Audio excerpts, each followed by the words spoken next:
주일이 성탄일이 됩니다.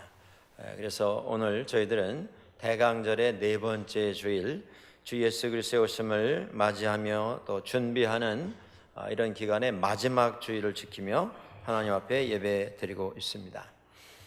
2016년 12월 18일 아침 우리들의 마음에 있는 기도의 제목은 여전히 평화, 그것입니다. 평화.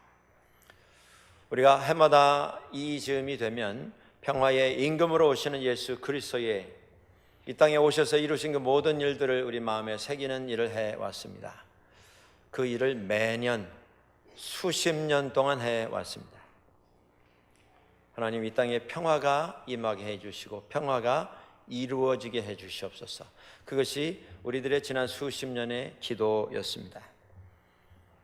그런데 오늘 이 아침 우리의 가장 간절한 기도의 제목은 여전히 하나님 평화가 이 땅에 임하게 해주시옵소서라고 하는 기도입니다. 전쟁의 소식이 여기저기서 들려옵니다. 지난주에도 중동에 있는 여러 곳에서 폭탄이 터지고 길을 가던 행인들이 목숨을 잃는 비극적인 일들이 일어났습니다. 곳곳에 전쟁이 일어나고 종족 간 살상극이 벌어지고 있습니다. 피해를 입지 않기 위해서 수십만 명의 사람들이 짐을 싸서 외국으로 탈출하는 비극이 지금도 진행이 되고 있습니다. 탈출을 하다가 또 폭탄이 터져서 목숨을 잃는 사람들, 탈출을 하다가 바다에서 배가 깨져서 바다에 빠져서 목숨을 잃는 사람들의 숫자가 수도 없이 많습니다. 어린 아이들과 노약자들이 피해를 입고 있습니다. 전쟁에 이은 기근, 그리고 그것에 이은 증오, 미움, 서로에게 퍼붓는 저주의 살상극이 계속 반복이 되고 있습니다. 하나님 앞에 우리는 이 아침 다시 기도하게 됩니다. 하나님, 평화, 그것이 우리의 간절한 소망입니다.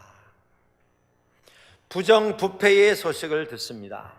부정부패로 말미암은 사회적인 불안, 정치적인 불안, 경제적인 불안이 지금 여기저기에서 올라오고 있습니다.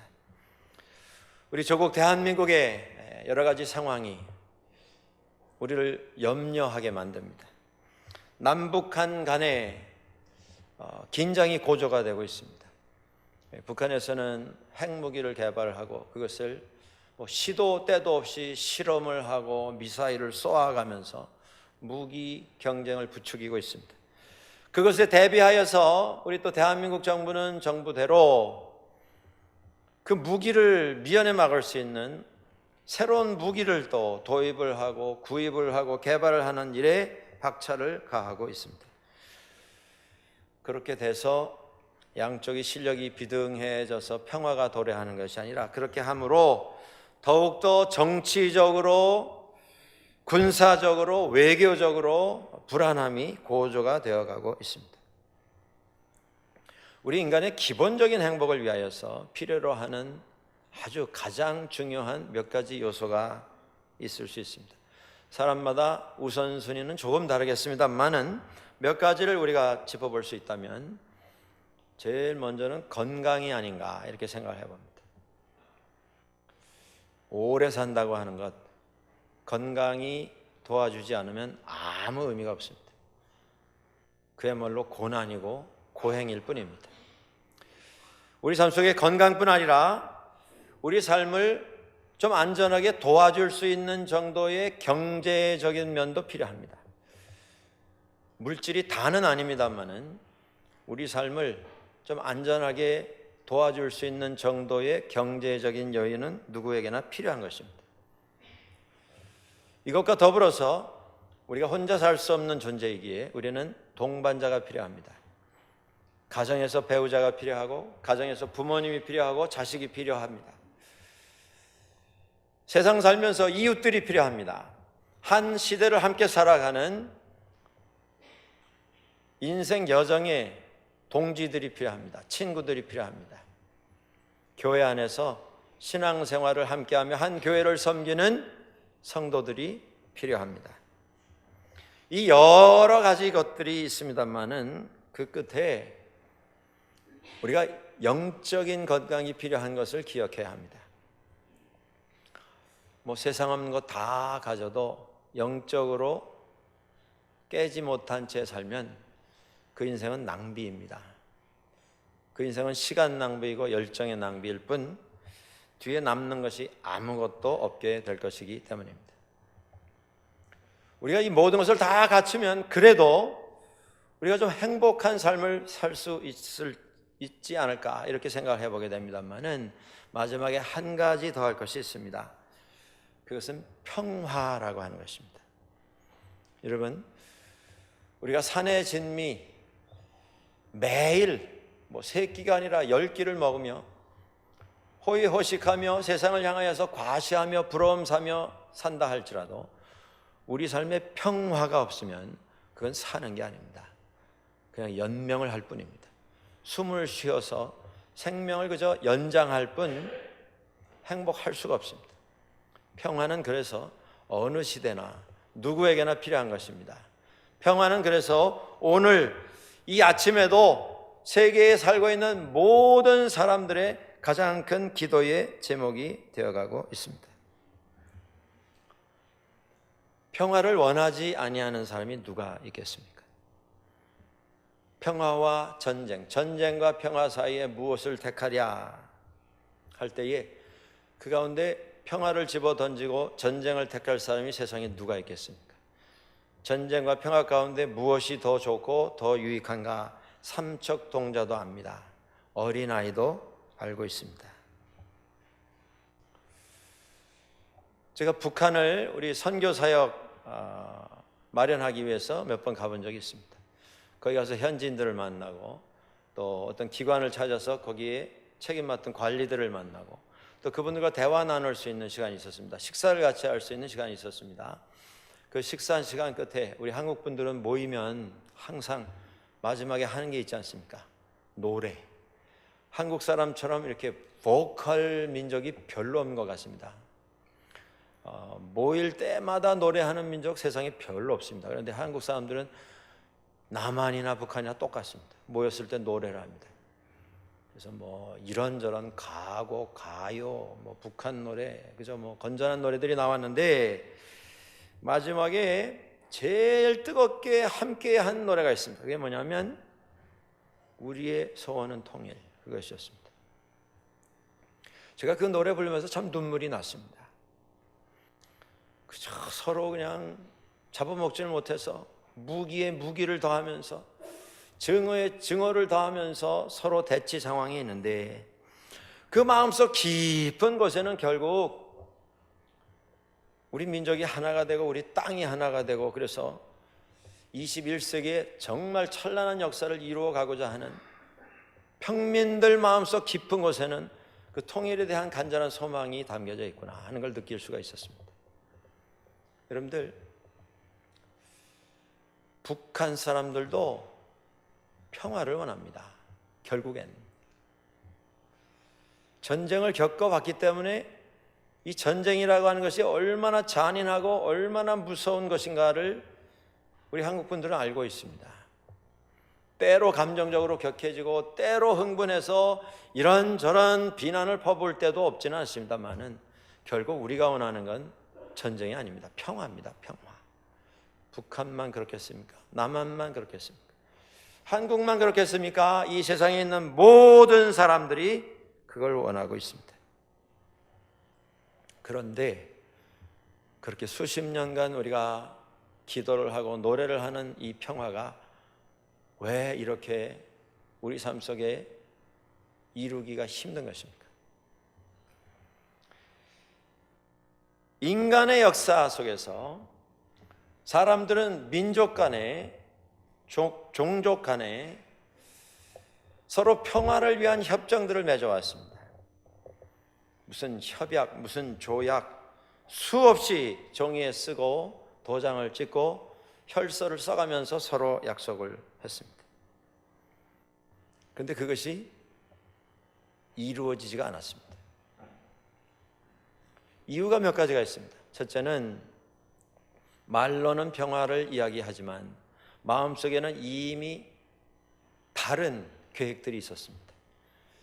약점을 잡고 시간을 벌어서 내가 다시 반격을 해서 이 정세를 다 뒤집고 세력을 장악을 하리라. 얼굴은 웃고 있지만 속에서는 서로를 죽이려고 하는 사리를 품고 그리고 평화를 이야기했을 뿐입니다. 거짓입니다. 욕심입니다. 그게 죄입니다. 그래서 평화가 깨졌습니다. 두 번째 이유가 있습니다. 예수님 말씀하신 것처럼 모든 인간이 다 똑같습니다. 마음은 원이로되 육신이 약합니다. 평화가 좋은 것 알고 평화를 원하는 마음도 있습니다만은 결국 내 욕심, 내 본능 그것에 사로잡혀서 평화를 깨는 일들을 자행을 해왔습니다. 여러분들 동화 얘기에 그런 얘기가 있지 않습니까? 물이 불어서, 비가 와서 물이 불어서 개울이 넘치게 되었는데 전갈 한 마리가 개울 건너려고 왔다가 물이 부른 걸 보고 건널 수가 없어서 애를 태우고 있다가 보니까 옆에 개구리가 있더랍니다. 그래서 그 개구리에게 요청을 했답니다. 나를 좀 업어서 저 건너편까지만 건너주면 내가 정말 이 은혜는 잊지 아니하고 꼭 후사하겠노라. 은혜를 갚겠노라. 그런데 개구리가 좀 겁이 납니다. 저 전갈의 꼬리에 달려있는 독침이 번쩍이는 걸 보았기 때문입니다. 그리고 그 전갈에 쏘이면 개구리가 살아남을 수 없다는 걸 알기 때문에 여러 가지로 갈등을 했습니다. 그런데 전갈이 너무너무 원합니다. 그리고 생각을 해보니까 전갈이 나를 건너다가 쏘면 내가 죽으면, 내가 물에 빠져서 죽으면 전갈도 죽을 터인데 전갈이 왜 그런 일을 하겠는가? 전갈에게 그래서 다짐을 합니다.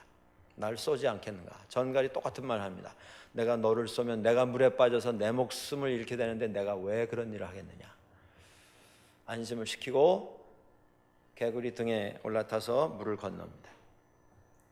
근데 물을 건너다가 개구리가 등이 갑자기 불 인두로 지지는 것처럼 화끈하게 달아오는 걸 느낍니다. 돌아보니까 전갈이 개구리 등을 독침으로 쏘았습니다.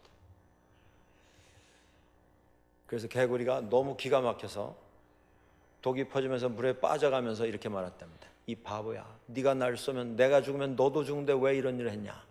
그랬더니 전갈이 같이 물에 빠지면서 그러더랍니다. 나도 아는데 어쩔 수가 없다. 등을 보니까 쏘고 싶어서 못 견디겠더라. 이게 인간입니다. 마음은 원이로되 육신이 약합니다. 평화가 좋은 건 다 아는데 참다 폭발을 해버립니다. 참다 끌어 넘칩니다. 양보하고 조금 손해보고 하다가 끝내 다 뒤집어 엎어버립니다. 그게 인간 본성입니다. 그래서 평화가 그렇게 힘듭니다. 세 번째 이유가 있습니다. 평화의 약속은 해놓았지만 이해관계가 달라지는 것입니다. 시간이 가면서 상황이 달라지는 것입니다. 그래서 이전에 맺었던 협약들이 효력을 다 잃어버리게 되고 한쪽에서 약속을 어기게 되면 그 다음에 다시 싸움이 시작이 됩니다. 이것을 우리는 국제사회에서 그저 매일 목격을 하고 있습니다. 정치에서 유명한 글귀가 있지 않습니까? 어제의 적은 오늘의 우방이고 오늘의 우방은 내일의 적이 될 수 있다. 한때 마음이 맞았는데 그래서 뭐라도 다 해줄 수 있을 것처럼 좋은 시간을 가졌는데 시간이 지나면서 생각이 바뀌고 이해관계가 달라지고 계산이 달라지면서 자기 원하는 대로 하다가 평화가 깨지는 것을 볼 수가 있습니다. 그렇습니다. 이 세상의 평화는 믿을 수가 없는 평화입니다. 여러분들 오늘 교회 아침에 오시느라고 수고들을 많이 하셨는데 아침에 일어나셔서 아마 날씨 확인하느라 창밖을 보셨을 것입니다. 창밖의 광경이 어땠습니까?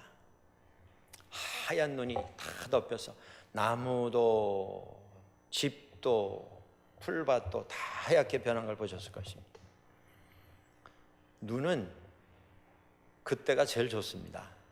방 안 따뜻한 곳에서 창문을 내어다보면서 눈이 참 이쁘게 쌓였구나. 그때까지만 좋습니다. 나오시면 고생이죠.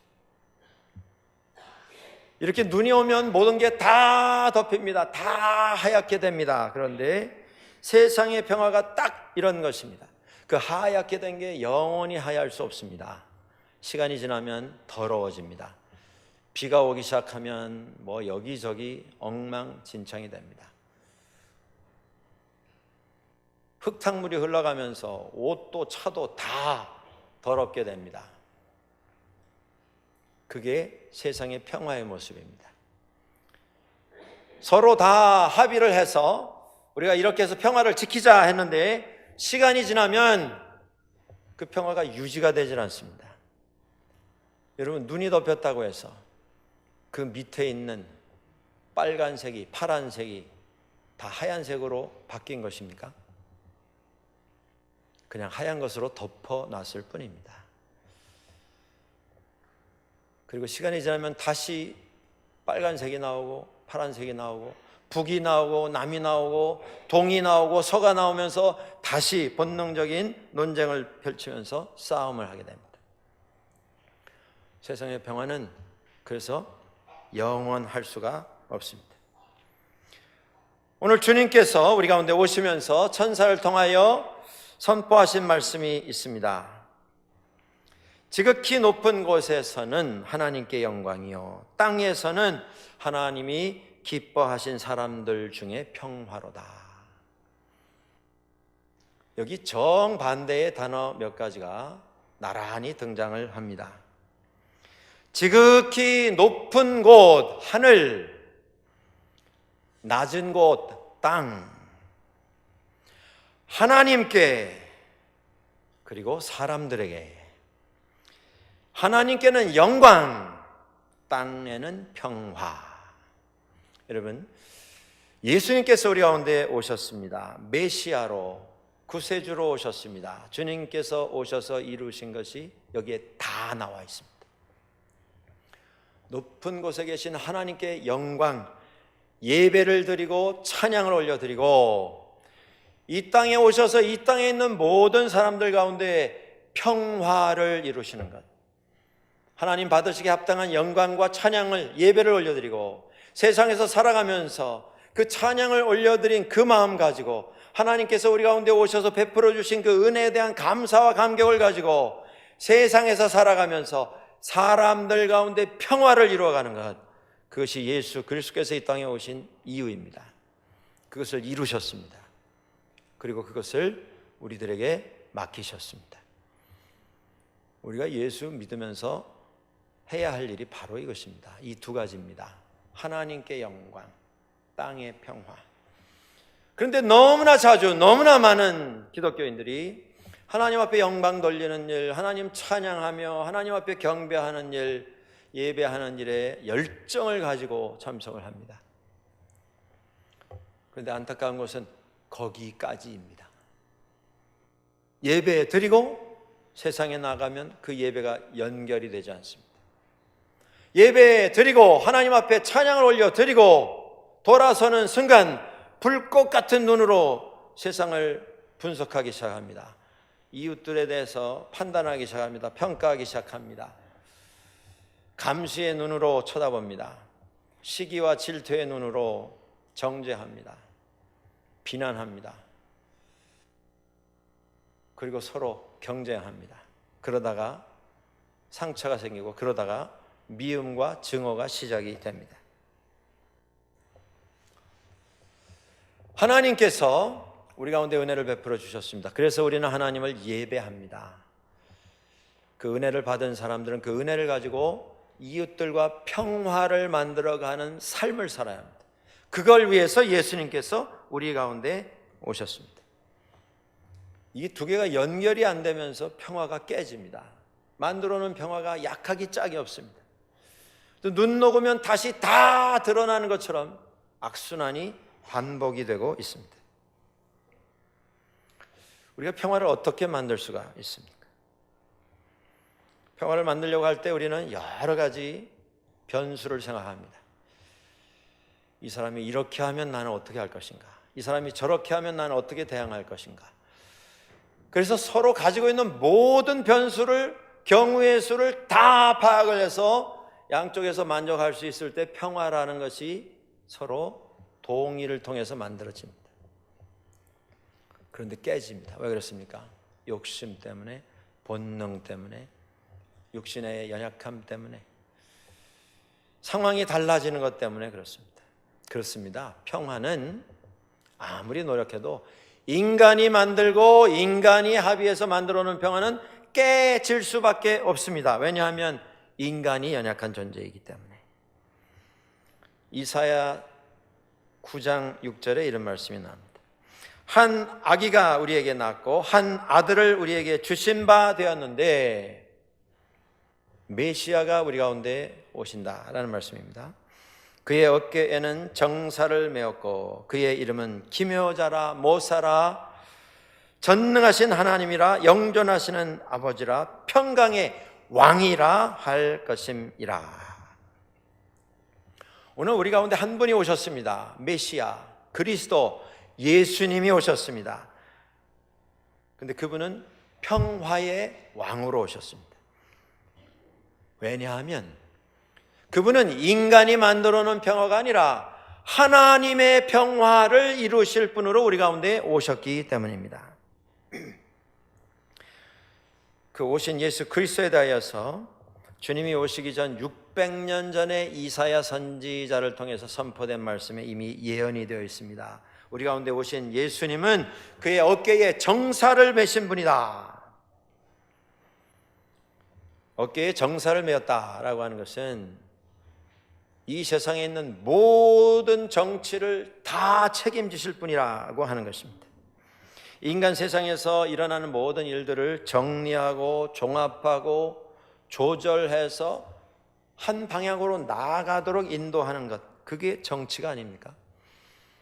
그래서 세상 사는 우리들이 그래도 그러한 일에 가장 많은 경험과 깊은 생각을 가지고 있는, 어떤 좋은 판단력을 가지고 있는 사람들을 찾아서 이 정치라는 것을 그들에게 위임하지 않습니까?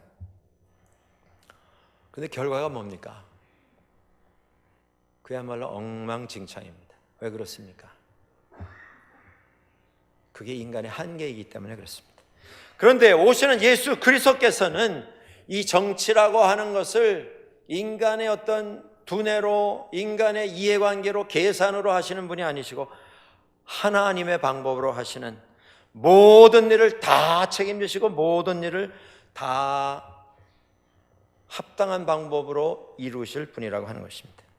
또 나옵니다. 기묘자라. 기묘자라고 하는 것은 지혜와 생각, 그것이 특출한 사람을 이야기할 때 기묘자라고 하는 말을 씁니다. 그런데 예수 그리스도는 인간의 지혜와 생각을 초월한, 모든 사람들이 동원할 수 있는 그 어떤 생각도 다 초월한 그러한 계획, 그러한 해결책을 가지고 계시는 분이라고 하는 것입니다. 그는 모사라. 이 모사하면 우리가 이 사극에서 하도 많이 봐가지고 모사하면 척 생각나는 게 간신, 왕 앞에서 이런저런 술수를 해가지고 자기 이익을 추구하는 못된 사람들 생각을 합니다만은, 모사라고 하는 것은 일어난 일에 대하여서 가장 합리적이고 현명한 답을 제공할 수 있는 지혜를 가지고 있는 사람을 말합니다. 예수님께서 바로 그런 분이십니다. 인간이 머리 계산 복잡하게 해가지고 거기서 나에게 이익이 될 게 무언가를 찾는 것이 아니라 하나님 주신 지혜로 모든 것을 알고 계시고 모든 것을 계획하시고 모든 것을 결정하시는 분이라고 하는 것입니다. 그리고 또 나옵니다. 그는 전능하신 하나님이라. 사람도 거기까지 꿈은 꿀 수가 있습니다. 이렇게 하면 얼마나 좋을까, 저렇게 하면 얼마나 좋을까. 근데 문제가 뭡니까? 이루지를 못합니다. 예수님은 어떤 분이신가? 정답을 알고 계실 뿐만 아니라 그것을 현실로 실현하실 수 있는 능력을 지니신 유일한 분이십니다. 6절 끝에 나오는 말씀이 있습니다. 영존하시는 아버지라. 아무리 좋은 일도 시대가 지나면 바뀝니다. 10년이면 강산도 변한다는데 사람 마음은 조석변입니다. 아침 생각 다르고 저녁 계산이 다릅니다. 어제가 다르고 또 내일을 보장할 수 없습니다. 왔다 갔다 합니다. 그래서 문제입니다. 우리 가운데 오신 예수 그리스도는 변함이 없으신 분이십니다. 주무시지도 아니하시고 넘어지지도 아니하시는 분이십니다. 영원한 분이십니다. 한 번 세우신 하나님의 원칙을 그대로 지켜나가시는 분이십니다. 그렇습니다. 그분이 평화의 임금이십니다. 우리가 주님 앞에 엎드리며 주님께 평화를 구하는 이유가 바로 이것입니다. 내 힘으로 해봤는데 되지 않았습니다. 노력해봤는데 다 실패했습니다. 그 일을 이루실 분은 예수 그리스도 한 분뿐이신 것을 우리가 고백하면서 주님께 구하는 것입니다. 평화의 임금으로 오신 주님, 주님의 평화를 우리들에게 허락을 해주시고, 그리고 우리들의 평화를 이 땅에서 이루어가는 평화의 도구가 되어 살아가게 해주십시오. 우리 인간은 여러 가지 사건 속에서 평화를 꿈을 꾸지만 평화를 깨는 행동을 합니다. 우리가 불행해지는 첫 번째 이유는 내 속에 있는 불평불만입니다. 남들하고 똑같이 가지고 있는데, 남들하고 똑같은 상황을 허락을 받았는데 어떤 사람은 행복하고 어떤 사람은 행복하지 못하다 생각하면서 삽니다. 차이가 어딨냐 하면 삶의 조건은 똑같은데 한 사람에게는 만족하는 마음이 있고 감사하는 마음이 있고 다른 사람에게는 불평불만하는 마음이 있습니다. 똑같은 상황 속에서도 한 사람은 천국을 만들어가면서 살고 어떤 사람은 지옥을 만들어가면서 삽니다. 평화가 왜 깨집니까? 이 내적인 불만과 불평 때문입니다. 평화를 위협하는 또 다른 요소가 있습니다. 그것은 관계의 문제입니다. 첫 번째는 내 속에서 스스로 나오는 것이고, 두 번째는 다른 사람과의 만남, 부딪힘에서 평화가 깨어지는 원인이 발생을 합니다. 갈등이 있습니다. 다릅니다, 생각하는 게. 어떤 사람은 아침형 사람이고 어떤 사람은 저녁형 사람입니다. 어떤 사람은 왼쪽에서 먼저 시작하고 어떤 사람은 왼쪽 아니라 바른 쪽에서 먼저 시작을 합니다. 어떤 사람은 위에서 어떤 사람은 아래에서 시작을 합니다. 다 다릅니다. 그래서 싸웁니다. 그래서 비난을 퍼붓고, 그래서 서로 비난하다 마음이 상하고, 마음이 상하면 그 다음부터는 불화가 생기고 다툼이 생기고 미움과 저주가 탄생을 하게 됩니다. 이것이 확대가 되면 가정의 어려움이 오고, 확대가 되면 내가 속해 있는 공동체의 어려움이 오고, 이게 확대가 되면 결국 민족과 민족, 종족과 종족 간의 전쟁이 시작되고 나라와 나라 간의 약탈과 싸움이 시작이 되는 것입니다. 이걸 어떻게 고칠 수 있는가? 아까 말씀드린 대로 우리의 평화의 모범은 예수 그리스도 한 분밖에 없습니다. 그분만이 평화의 왕이십니다. 그래서 우리 마음속에, 우리 생각 속에, 우리의 판단과 기준 속에, 우리의 인격 속에 예수 그리스도를 구주로 모셔드리고 그분의 생각, 그분의 기준을 따라서 우리가 살아가면서 순종하는 삶을 통해서 우리는 평화를 비로소 만들어갈 수가 있습니다. 예수님께서 그 평화를 어떻게 이루셨는가? 그걸 우리에게 오셔서 보여주셨습니다. 말씀으로만 가르치신 것이 아니라 당신께서 평화를 어떻게 만드는가, 이걸 이루어 가시면서 우리에게 보여주셨습니다. 이사야 9장 아까 6절을 보았습니다마는 7절 제일 끝에 이런 말씀이 나옵니다. 만군의 여호와의 열심히 이를 이루시리라. 하나님께서 약속하신 하나님의 평화를 하나님께서 반드시 이루실 것이다. 약속을 이미 하셨습니다. 어떻게 이루셨습니까? 예수님께서 우리 가운데 오심으로 평화를 이루셨습니다. 예수님이 우리 가운데 오신 것, 오셔서 우리와 함께 하신 것, 임마누엘 하나님이신 예수 그리스도의 탄생은 사람이 평화를 원해서 정말 평화를 실현하기를 원했는데 해보니 부족하고 생각이 짧고 감정을 조절하지 못해서 평화가 깨지는 걸 보면서 하나님, 우리가 해봤는데 우리 힘으로는 안 되겠습니다. 하나님께서 우리를 도우셔야 되겠습니다. 도와주십시오. 간절히 부르짖어서 그 응답으로 오신 게 아닙니다. 인간은 평화를 깨놓고도 내가 평화를 망쳤다라고 하는 깨달음도 가지지 못한 채 살아갔습니다. 스스로 잘난 것으로 착각하면서 그렇게 살아갔습니다. 지금도 인간은 마찬가지입니다. 항상 내가 기준입니다. 그래서 문제가 아닙니까? 주님께서, 하나님이신 예수님께서 우리에게 오셔서 우리와 하나가 되신 것은 주님께서 원해서 오신 것입니다. 자원해서 우리 가운데 오셨습니다. 예수님께서 어떻게 평화를 만드셨다고요? 그 높은 자리를 내놓으시고 자원하셔서 우리 가운데 오심으로 평화가 시작이 되었습니다. 이것을 사도 바울은 빌립보서 2장 6절 이하에서 이렇게 말씀합니다. 그는 근본 하나님의 본체시나 예수 그리스도는 하나님과 똑같은 분이시나 하나님과 동등됨을 취할 것으로 여기지 아니하시고 오히려 자기를 비워 종의 형체를 가지사 사람들과 같이 되셨고 사람의 모양으로 나타나사 자기를 낮추시고 죽기까지 복종하셨으니 곧 십자가에 죽으심이라.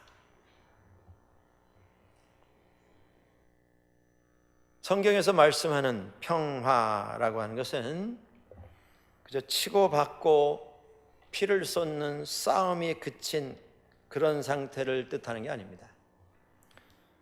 지난주에도 제가 잠깐 언급을 했습니다마는 성경의 평화라고 하는 단어는 샬롬, 하나님의 평화라고 하는 단어로 표현이 되는데 이 샬롬이라고 하는 것은 하나님과 인간 사이의 화목한 관계, 이걸 뜻합니다. 화목한 관계. 평화는 혼자 하는 게 아닙니다. 평화는 어떤 대상과의 관계를 화평하게 만들어가는 것, 그게 평화입니다. 예수님께서 우리에게 오셔서 우리 사람과 하나님 사이에 화평케 하는 관계를 회복을 시키셨습니다. 그렇게 하시기 위해서 어떻게 하셨습니까? 하나님의 동등됨을 취할 것으로 여기지 아니하시고 자신을 비워 자기 자신의 모습을 낮추어서 인간이 되시고 죽기까지 복종하셨습니다. 십자가에서 복종하여 죽으시기까지 순종을 하셨습니다. 21세기 12월 18일을 살아가는 우리 그리스도인들에게 있어서 최대의 적이 있습니다. 그 적은 뭐냐면 믿음 생활을 하지 못하게 하는 우리를 핍박하고 우리를 탄압하는 그 어떤 외부 세력이 아닙니다. 현대 그리스도인들의 최대의 적은 인타이트먼트, 권리 주장, 그겁니다. 권리 주장. 내가 이런 사람인데, 내가 이런 사람으로서 이 정도 대접과 이 정도 인정은 받아야지. 여러분, 예수 그리스도 안에서 믿는 사람들은 권리 주장을 합니다. 내가 예수를 몇십 년 믿었는데, 내가 예수를 우리 집안에서 몇 대째 지금 예배하고 있는데, 내가 우리 교회에서 한 일이 이것인데, 내가 우리 교회에서 이런 직분 저런 직분을 가지고 내가 봉사를 했는데, 그러면 당연히 나는 그것에 합당한 상응하는 어떤 인정을 받고 칭찬을 받고 대우를 받아야 한다. 이게 현대 그리스도인들의 최대의 적이고 기독교회의 가장 큰 피해를 만들어내는 요소입니다. 여러분, 예수님께서 하나님과 동등됨을 취할 것으로 여기지 아니하시고 자신을 낮추어서 인간이 되셨습니다.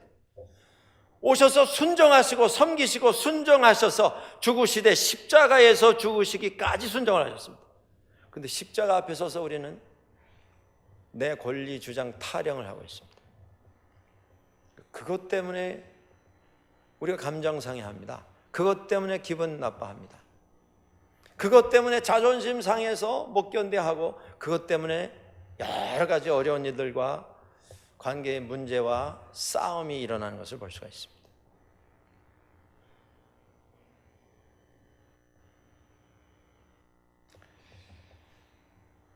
이걸 다 압니다. 이건 모르는 사람이 없습니다. 그러면서도 내 권리를 내려놓지 못합니다. 이것이 문제입니다. 이사야 선지자는 이사야 53장 5절에서 이렇게 말합니다. 그가 찔림은 우리의 허물 때문이요 그가 상함은 우리의 죄악 때문이라. 그가 징계를 받음으로 우리는 평화를 누리고 그가 채찍에 맞음으로 우리는 나음을 받았도다. 우리는 다 양 같아서 그릇 행하며 각기 제 길로 갔거늘 여호와께서는 우리 모두의 죄악을 그에게 담당시키셨도다. 어떻게 평화를 이루셨습니까? 주님께서 우리에게 어떻게 평화를 이룰 것을 보여주고 계십니까? 주님께서. 우리 몸의 이 신체의 건강을 유지하기 위해서 가장 중요한 두 가지 요소가 우리 혈액 안에 있습니다.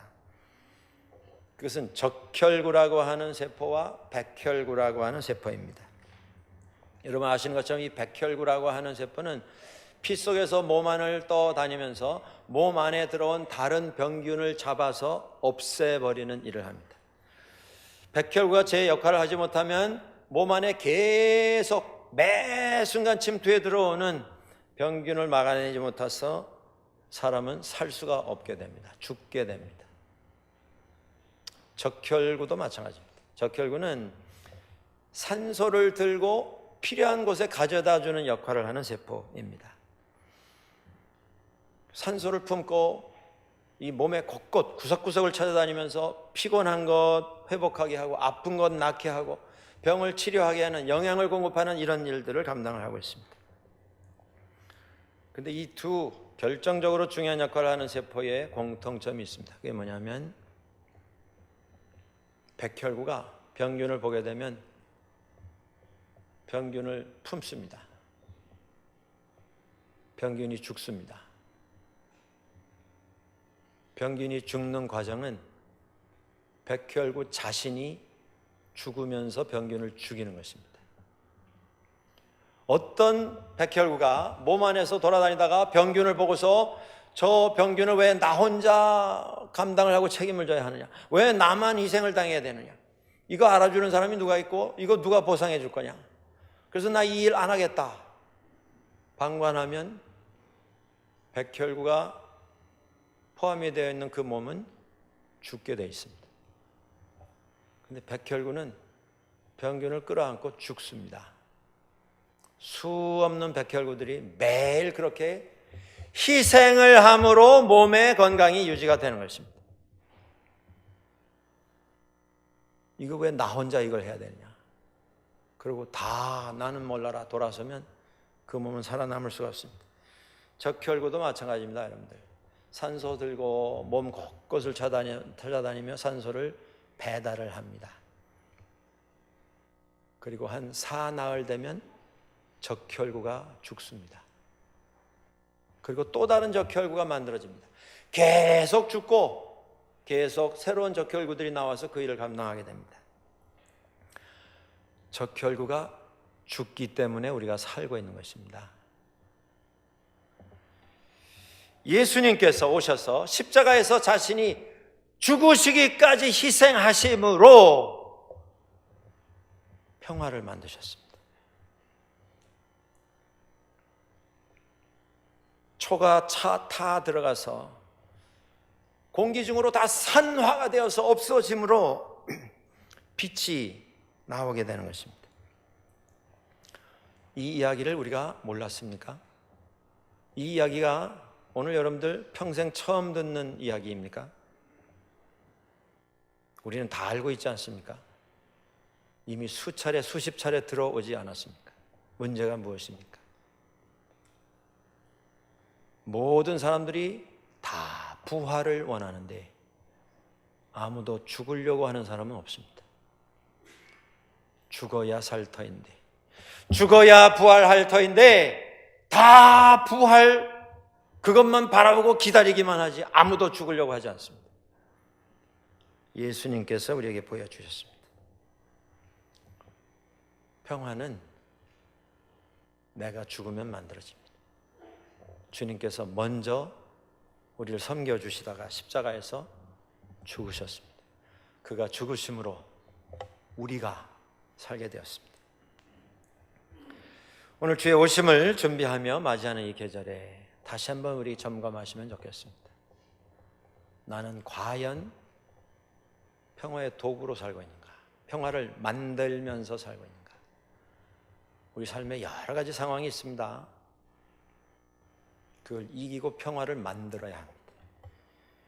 우리가 잘 아는 성 프란체스코의 기도가 있습니다. 주여, 나를 평화의 도구로 써 주소서. 오류가 있는 곳에 진리를, 절망이 있는 곳에 희망을, 어둠이 있는 곳에 광명을, 슬픔이 있는 곳에 기쁨을 심게 하소서. 이건 자명한 게 아니겠습니까? 이게 우리의 기도가 아닙니까? 그 기도가 이어집니다. 위로받기보다는 위로하며, 이해받기보다는 이해하며, 사랑받기보다는 사랑하며, 자기를 온전히 죽임으로써 영생을 얻기 때문이니 주여, 나를 평화의 도구로 써 주소서. 평화의 왕으로 오시는 주님 앞에 평화의 도구가 되어 주님의 뜻을 이루어가는 우리가 될 수 있기를 주의 이름으로 간절히 축원합니다. 기도하겠습니다.